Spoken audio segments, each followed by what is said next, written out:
Hi friends, it's Gwen. Welcome back to my channel. Today I am here to recommend to you some 5-star reads. I rated these books 5 stars and I really think you need to read them right now because they're so great. Let's go ahead and jump into my first recommendation. My first recommendation is All the Good Parts by Loretta Nyhan, and this is an adult fiction novel about a 39-year-old woman that has to come to the decision if she wants to have a child or not as a single woman living in her sister's basement and still continuing with her nursing degree.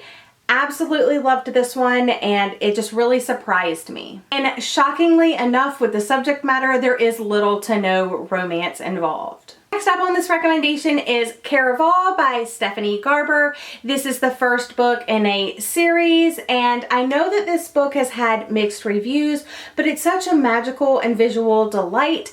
It's the story of a theatrical game that two sisters get involved with after they run away from the grips of their evil father, and I just really loved it. It's so visual and so magical. I do have a full review of this book already up on my channel, and I will have that linked for you in the description box. Next up on this list is a list of Cages by Robin Rowe. This is her debut. I want to go ahead and say that there are trigger warnings for child abuse, Stockholm Syndrome, and psychological torture, but despite those trigger warnings, I absolutely loved this story. It's about two young boys, former foster brothers, bumping into each other and rekindling their friendship. They help save each other from their personal demons, but there's also just that underlying thread of friendship and kindness. And it's a completely beautiful and heartfelt story. I also have a full review of A List of Cages already up on my channel. I will also have that review linked for you in the description box. Another book that I already have a review for and I will link for you is 1,000 Pieces of You by Claudia Gray. This is the first book in an incredible dimension-bending trilogy. This first book, the main character is chasing her father's killer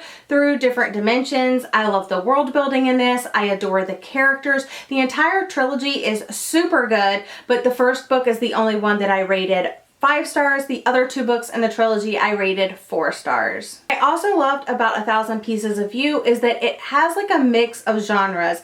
It has that time travel element, the adventure, the sci-fi, the contemporary.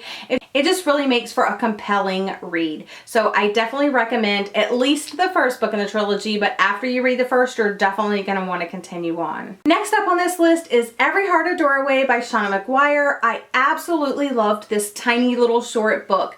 It's such a great read and I'm so glad that it's part of at least a trilogy. This book packs so much diversity. It's just the perfect diverse read. Nancy, who is the latest child to return from a magical world that is enrolled in Eleanor West's School for Wayward Children.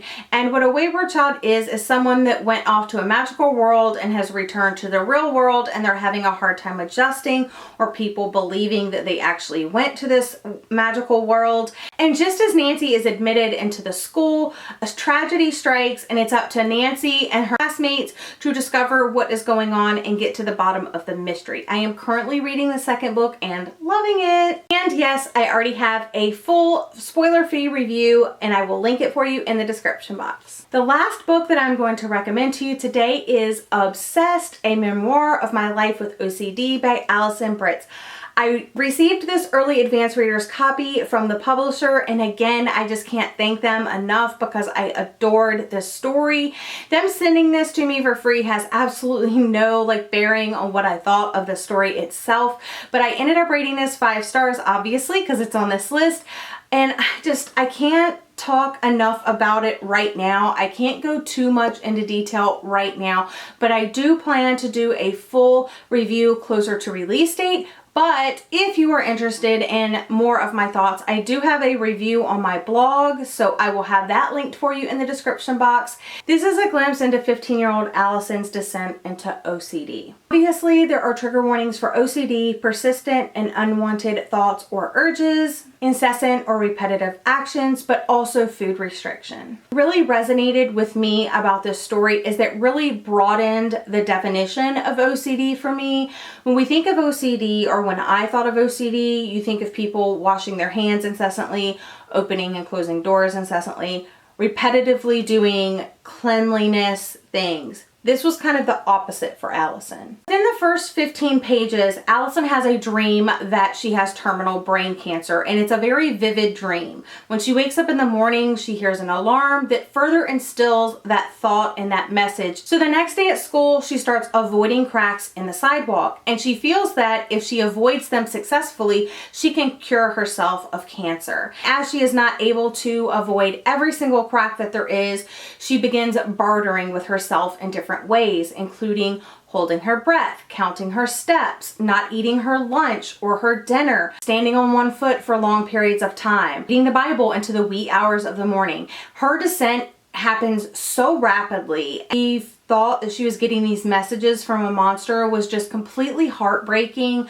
The good thing about this is that although you see her very rapid decline with those OCD, you do see towards the middle to end part of the book how she is finally introduced into therapy and how she does a little bit of ERP. Absolutely loved this book. I really want to have my full thoughts together when I talk to you about it in a review, but once I have that video review up, I will link it in the description box of this video. But in the meantime, definitely check out that review on my blog. That wraps up my list of recent 5-star reads. Let me know if you've read any of these books in the comment section down below. Let me know what you thought of them. Let me know if you think you will check any of them out. But that's all I have for you today. Thank you for joining me. I hope you're all having a lovely day, and I'll see you again in my next video. Bye!